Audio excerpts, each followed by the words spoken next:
black magic has me in its spell. Alright, welcome back to Final Fantasy III. I've done a ton of grinding off screen, as you can see. And I've also gone through the trouble of heading back here, all the way through Dogga's Grotto, to the boss fight itself. So let's just get started with it.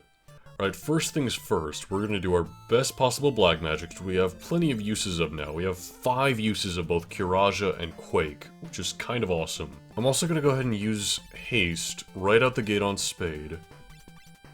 And the reason I'm not healing right out the gate is because we have a lot more health, as you can see.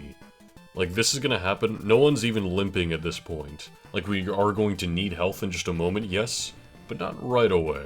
So now let's go ahead and heal everyone, and let's attack. Ooh, heart is turned to stone. But yeah, look at that, 1,000 damage, very nice. And will this heal Heart even though he's stone? Oh, no it will not. That's not nice. So the nice thing about this fight is that they only use Quake every few turns. They won't be using it on turn 1, then turn 2, and then turn 3, anything like that. I am a little worried that Spade and Heart may not live this turn if they do another Quake. Well, no, we got the heal off. That's good. Okay. Yep, there's the Quake. Oof, okay. We're doing the damage we can. Nice! They must be weak to fire or something. Or maybe they resist Quake, because they took so much more damage from Firaga than they did from Quake. And then immediately after that, we have to fight Une now. And I was told, in this strategy walkthrough I'm using, that Une was a lot harder. But from my experience in testing this out one time, that's not the case. Une uses this tornado attack, which lowers your health down to as low as it can get, either like 7 health or like 5 or whatever. But that doesn't kill you, ever. So if they ever do a tornado attack, you're probably fine. You can either cure it by the next turn or not even worry about it, honestly. Someone else can take care of the battle instead. We have 4 party members after all. And then they set up this barrier, which I don't even know what that does. I mean, maybe it raises defenses or something? It certainly doesn't seem like it. And you'd think it maybe would reflect magic, but no, they just took 204 from that Quake. Doing another tornado. Yeah, it brings people to the verge of death, but it does not kill. So it's essentially the Batman equivalent of an attack. Ooh, there's a blizzard though. Sorry, club. Oh, and it was one more attack away. That's fortunate for club, but oh well, that's okay, because we beat the boss, we got through it. Dogga! Une! Yeah, I really don't get the story reason for this happening. I think they needed, like, the power from their defeat to get the Eureka key. Why worry? Our bodies may be lost, but our souls are not. Now head to the Sycris Tower, guarded by 4 statues. The Sycris Tower leads to Eureka. Only you can stop Xand from harnessing the darkness. Here, take this. It's the Sycris key. It'll open the sealed door within the tower. We'll always watch over you. Please save Xand. Une.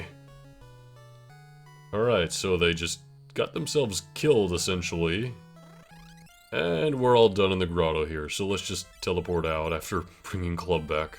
I mentioned at the end of last part that this game suffers from having too many roadblocks. And what I mean by that is there are too many times where you have to grind or you have to do some other task before you can just progress normally like you'd want to. I'm talking mainly about, like, there was that boss where you had to buy the ice armor, otherwise you're gonna get incinerated super quick, or there was that dungeon where you're all gonna go mini, so hope you have a lot of magic users. And then there's instances like the last dungeon where you gotta have a Mystic Knight so they can split the enemies.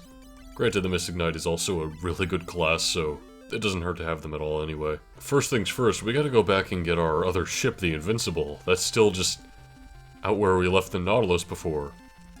I do kind of wish there was some system where the Invincible could somehow carry the Nautilus. It looks small enough that you could do it, right? The Invincible's an absolute behemoth. But I suppose we're late enough into the game where they really don't need to introduce another whole mechanic to the airship like that. I mean, we've had enough airships in this game as is. I'm gonna go ahead and buy this drain. It seemed really good. I'll also buy this reflect, see what that's all about. Alright, we have all the fangs, we've done everything we need to worry about for now. we're gonna head to what is kind of the last big area of the game, and I do mean a big area. Off we go. We have all the crystals, so... What? What? Why isn't it letting us through? We have them all. Maybe we can't be in the airship. Oh, maybe we just gotta walk into them to destroy them, and then... maybe then we can take the Invincible in? Oh wait, yeah, there's a mountain up there that we have to go over with the Invincibles, so... it really just wants us to get out of the airship, destroy some statues by walking through them, and then progress.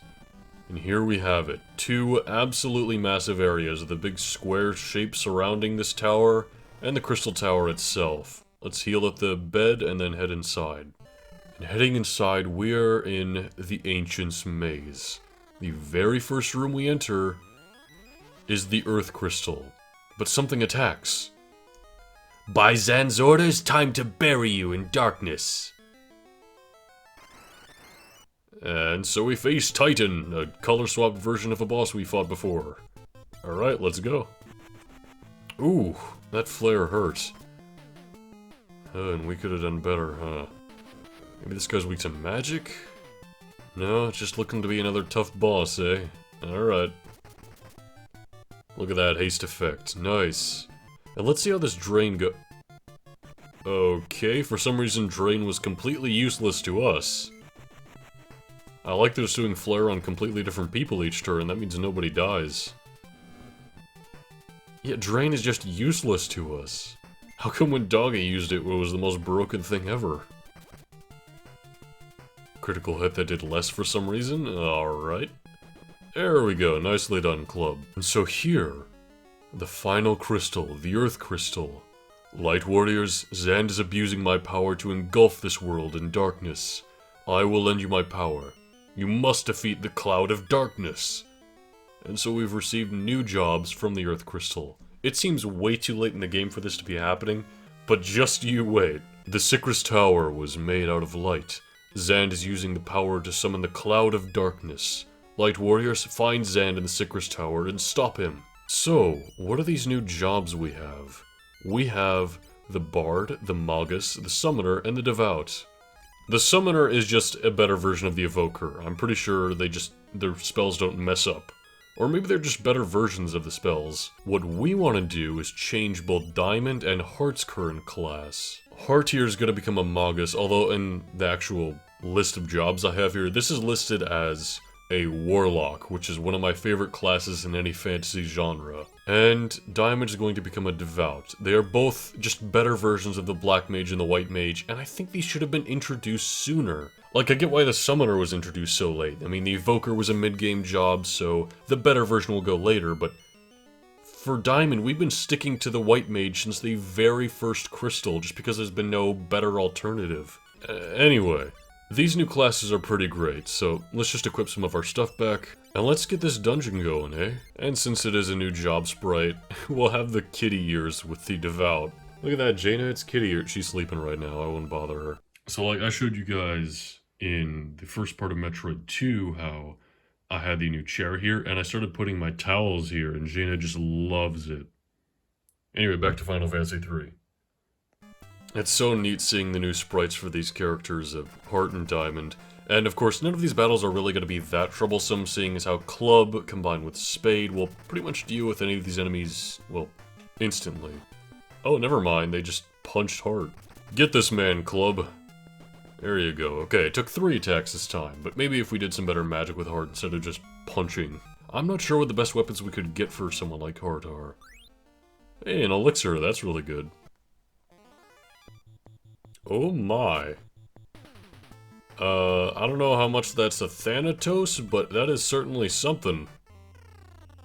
Interesting that there's no door or anything. I guess we've technically never gone from one side to another. It's always been just up or down, right?